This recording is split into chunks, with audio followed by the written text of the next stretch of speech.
Gaza में Israeli हमलों में 49 की मौत। रफा, खान यानिस और देर अल बला इलाकों को टारगेट किया गया। हमले में बच्चे और महिलाओं सहित 49 फलस्तीनी मारे गए। हमला बहुत खतरनाक था। गाजा में हालात फिर से खराब हो चुके हैं। दर्जनों की हालात अस्पताल में गंभीर बनी हुई है। गाजा के अस्पताल अब पूरी तरीके से भर चुके हैं। लेटाने की बिल्कुल भी जगह नहीं बची है। एक बार फिर से अस्पतालों के अंदर बिल्कुल बुरा हाल हो चुका है। आईडीएफ ने कहा कि उसने सटीक टारगेट किए हैं। आम लोगों ने बताया कि रिहायशी इमारतों पर भी बम गिरा गए हैं जहां आम फलस्तीनी लोग रह रहे थे। रेड क्रेसेंट ने इलाकों में पहुंचना बंद कर दिया है। बिजली पानी फिर से बंद कर दी गई है। हमास ने इस हमले को नस्लीय सफाया बताया है। गाजा में सामूहिक रसोई बंद होने की कगार पर इजरायली नाकेबंदी ने गाजा में मानवीय संकट और गहरा कर दिया है। 70 से ज्यादा कम्युनिटी किचन, राशन, फीडिंग की कमी बंद होने जा रही है। लाखों लोग सिर्फ एक वक्त का खाना खा पा रहे हैं। यूएन की रिपोर्ट में कहा गया है कि 1.1 मिलियन लोगों को भूखमरी का खतरा है। किचन स्टाफ ने बताया कि अब ना गैस है, ना पानी है, ना अनाज है। हर दिन लोग घंटों घंटों लाइन में लगते हैं, फिर भी भूखे लौटते हैं। कुछ इलाकों में 14 गुना तक खाना महंगा हो गया है। एनजीओ ने इंटरनेशनल सप्लाई खोलने की अपील की है। हालात अगर यूं ही रहे तो फूड सिस्टम पूरी तरह ठप हो जाएगा और पूरी तरीके से जो फलस्तीनी लोग हैं वो भूखे ही इसी तरीके से मर जाएंगे। वहीं हम आपको बता दें, इजराइल ने 10 फलस्तीनी कैदियों को रिहा किया है। इनमें एक पैरामेडिक असाद अल नसारा शामिल है, जिन्हें गलत इल्जाम में पकड़ा गया था। रिहाई वेस्ट बैंक के अलग अलग कैंपों से हुई।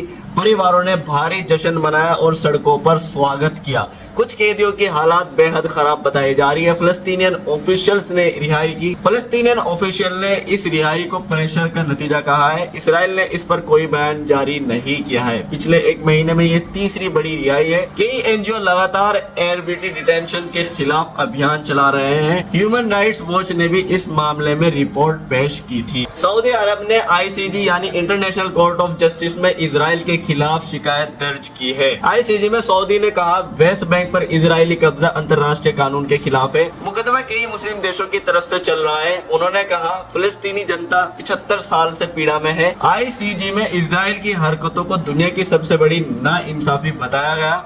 इजराइल ने कोर्ट की प्रक्रिया को राजनीतिक कहकर खारिज कर दिया है। अब फैसला जून तक आने की संभावना। कई यूरोपीय देशों ने भी इजराइल के खिलाफ बयान दिए हैं। ह्यूमन राइट्स ग्रुप ने इस केस को ऐतिहासिक मान रहे हैं। फलस्तीनी पक्ष ने इसे एक न्याय की किरण बताया है। गाजा में अब तक कितने लोगों की मौत हो चुकी है और कितने लोग घायल हैं? 7 अक्टूबर से लड़ाई शुरू हुई थी 2023 से। अब 7 अक्टूबर 2023 से अब तक गाजा में 34,568 फलस्तीनी मारे जा चुके हैं। इनमें 70% से ज्यादा महिलाएं और बच्चे शामिल हैं। लगभग 77,765 लोग घायल हुए हैं। कई स्थायी रूप से विकलांग हो चुके हैं। WHO और यूएन की रिपोर्ट इस आंकड़े की पुष्टि करती है। अस्पतालों और क्लिनिकों में इलाज की सुविधा लगभग खत्म हो चुकी है। कम से कम 100 डॉक्टर और मेडिकल स्टाफ मारे जा चुके हैं। रफा, जबलिया और बेत लाहिया सबसे ज्यादा प्रभावित इलाके हैं जिनमें सबसे ज्यादा नुकसान हुआ है। आईडीएफ का कहना है कि सभी हमास टारगेट पर हमला किया गया, लेकिन ग्राउंड रिपोर्ट सिविलियंस, आपको पता ही होगा ग्राउंड रिपोर्ट की यही है कि बहुत ज्यादा फलस्तीनी लोग मारे जा चुके हैं। बच्चे सबसे ज्यादा मारे गए और यहाँ पे आम नागरिक सबसे ज्यादा मारे गए हैं, जिसमें फलस्तीन यहाँ पे जो हमास है, हमास वालों का बस नाम लगाते हैं और आम लोगों को डेली मारे जा रहे हैं। इजराइल के यहाँ पे एयर स्ट्राइक करता है, मारता है, एयर स्ट्राइक करता है, जिसमें ज्यादा बच्चे, बूढ़े और जो औरतें हैं वो बहुत ज्यादा उसमें मारी जा रही हैं। तो अभी आप सोच सकते हो कितने ज्यादा डेथ टोल जो है वो कहाँ जा चुका है। वही मैं आपको बता दूं, गाजा में हल्की फुल्की रात, लेकिन जरूरतें अब भी बहुत बड़ी हैं। यूएस और यूएन का दावा है कि हाल ही में कुछ ह्यूमैनिटेरियन जो मदद पहुंची है, लेकिन ग्राउंड पर राहत रफ्तार बेहद ही धीमी है, बहुत ज्यादा कम है। लेकिन हर दिन सिर्फ 60 से 70 एआईडी ट्रक अंदर जा पा रहे हैं। लोग महीनों से साफ पानी के लिए तरस रहे हैं। सैकड़ों बच्चों कुपोषण का शिकार है। बिजली 2 घंटे से ज्यादा नहीं मिल रही है। यूएन ने कहा अगर सीज़फायर नहीं हुआ तो ये राहत बेअसर होगी। इजिप्ट और कतर की मदद से रास्ते खोलने की कोशिश की जा रही है, लेकिन इजराइल ने इस पर अभी तक कोई भी ढील नहीं दी है। हमास की रफा से इजराइल सेना हटाने की मांग। हमास ने कहा कि कोई भी शांति समझौता तभी संभव है जब रफा खाली किया जाए। इस इलाके को फलस्तीनी और मिस्र की सीमा से जोड़ा जाता है। इजराइल इसे हथियारों की तस्करी रास्ता बताकर बनाए रखना चाहता है। बातचीत दोबारा कार्यों में शुरू हो सकती है। हमास ने कहा कि रफा पर दबाव बना तो वे जवाबी कार्रवाई करेगा। इजराइल का कहना है कि रफा उनके लिए बहुत अहम है। इजिप्ट ने भी कहा कि रफा पर भी हमला रेड लाइन होगा। अब आप सोच सकते हो हमास क्या बोल रहा है, इजराइल क्या बोल रहा है। ये इसी तरीके से जो वॉर है वो फिर से स्टार्ट हो चुकी है।